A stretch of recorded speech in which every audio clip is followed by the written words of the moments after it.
En fait, les listes sont intéressantes, mais elles ne sont qu'une forme particulière d'un objet plus généraliste, et cet objet plus généraliste, c'est justement object. D'accord? En JavaScript, je peux créer des objets. Certes, ce n'est pas un langage orienté objet, mais je peux créer à la volée, sans avoir besoin d'une classe ou d'une usine ou d'un moule pour créer ces objets. Je peux créer ici, donc par exemple, nom, Truchot, hop là, Truchot, hop, c'est moi, et puis prénom Loïc. J'essaye de taper sans regarder mon clavier, mais c'est un peu laborieux. Hein. Ok.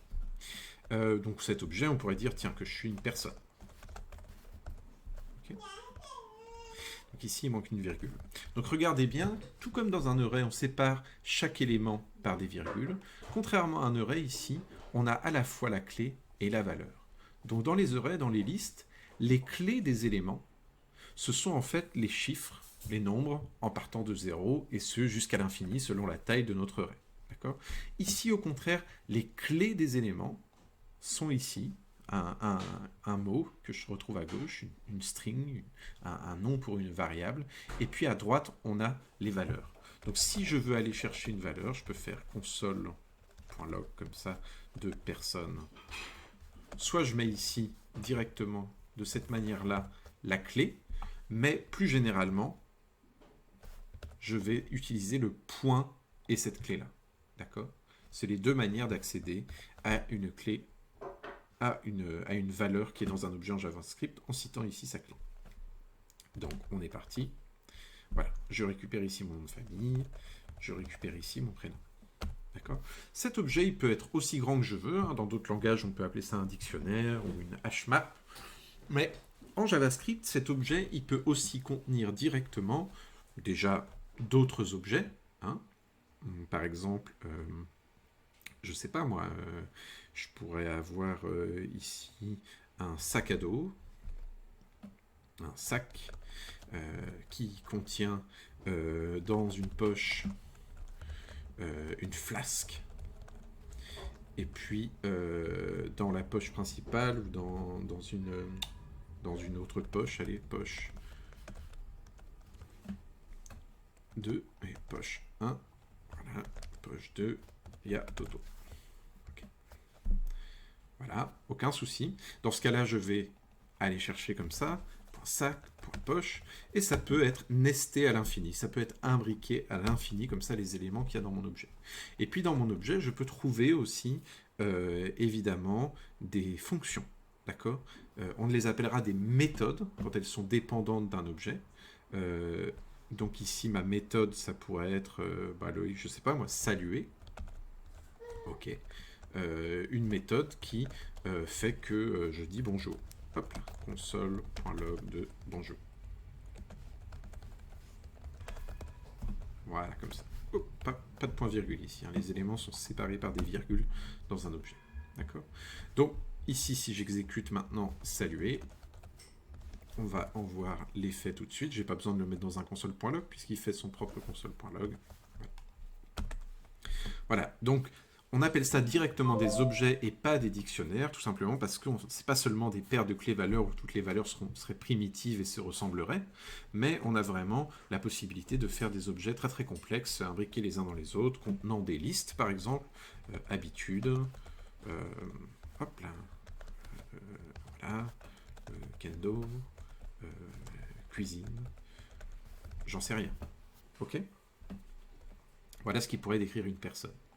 Donc, on a le mot-clé classe en JavaScript si on veut générer tout plein de personnes qui se ressemblent, mais en fait, ce mot-clé classe est un raccourci vers une fonction qui générerait automatiquement un objet de cette même manière-là. D'accord? Donc, le mot-clé classe en JavaScript, il est intéressant, hein, il permet de s'organiser comme si on était en orienté objet, mais on ne va pas du tout avoir des effets aussi intéressants que dans un vrai langage orienté objet, comme en Java ou comme en C#. D'accord? Mais par contre, on va pouvoir, avec l'approche fonctionnelle, avoir tout un tas de solutions intéressantes. Et puis en JavaScript, on a aussi ce qu'on appelle les prototypes, qui font qu'un objet peut directement hériter d'un objet déjà existant, d'accord, pour faire simple. et non pas une classe héritée d'une classe comme on le ferait en Java par exemple. Mais voilà, un objet hériterait directement d'un autre objet existant. On appelle ça les prototypes. Donc c'est des notions à retenir. N'oubliez pas, enfin, la toute dernière chose, la plus grande difficulté du JavaScript, c'est la chose suivante. Hein, personne 2 égale personne. Là aussi, ça pointe sur une même structure en mémoire. D'accord ? Si je modifie personne.nom, hein, égale Dupont comme ça, voilà. En fait, personne 2 est affecté aussi. Console.log de personne 2. D'accord ? Voilà, la personne 2 ici, c'est vu affecté par le fait que j'ai changé ma personne numéro 1. D'accord ?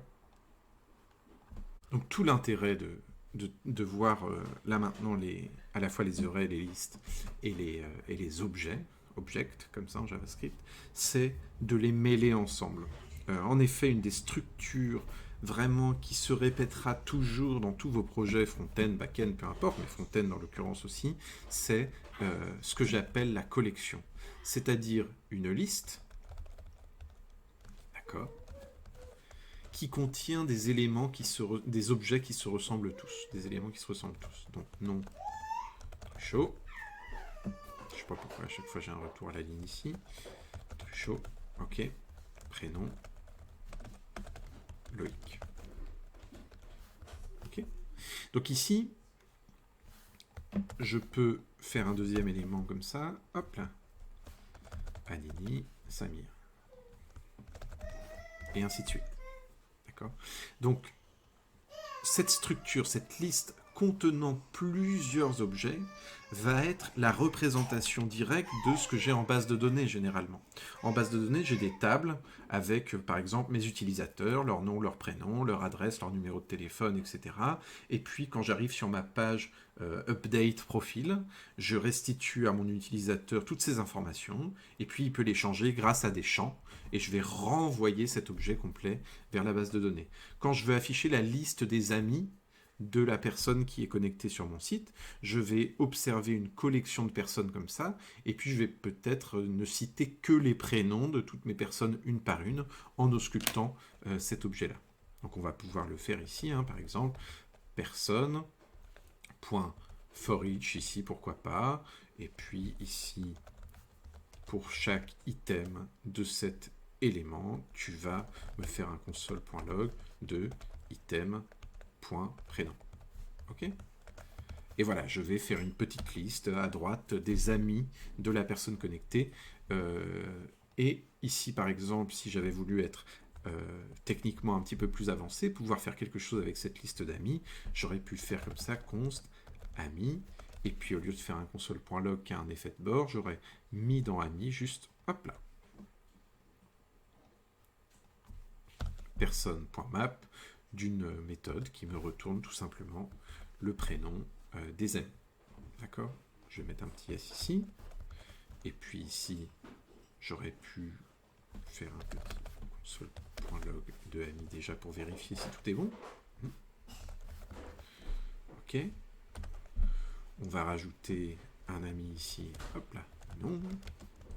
Guillaume. Prénom.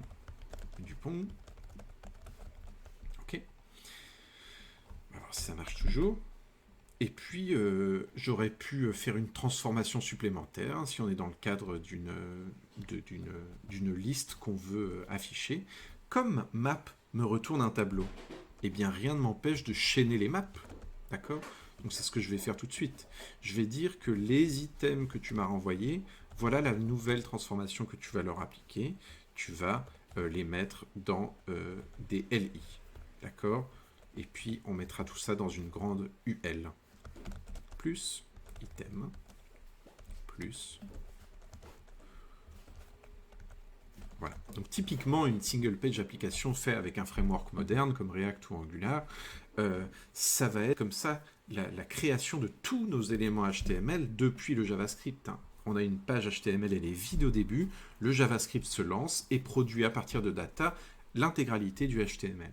Donc là, on va être dans une structure vraiment classique. Hop là, je récupère une LI pour chacun de mes amis, et puis je vais tous les mettre dans une UL, comme ça. Hop là. UL, une unordered list, en HTML. Voilà.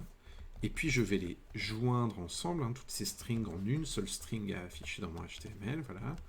Et puis je vais ici fermer ma liste.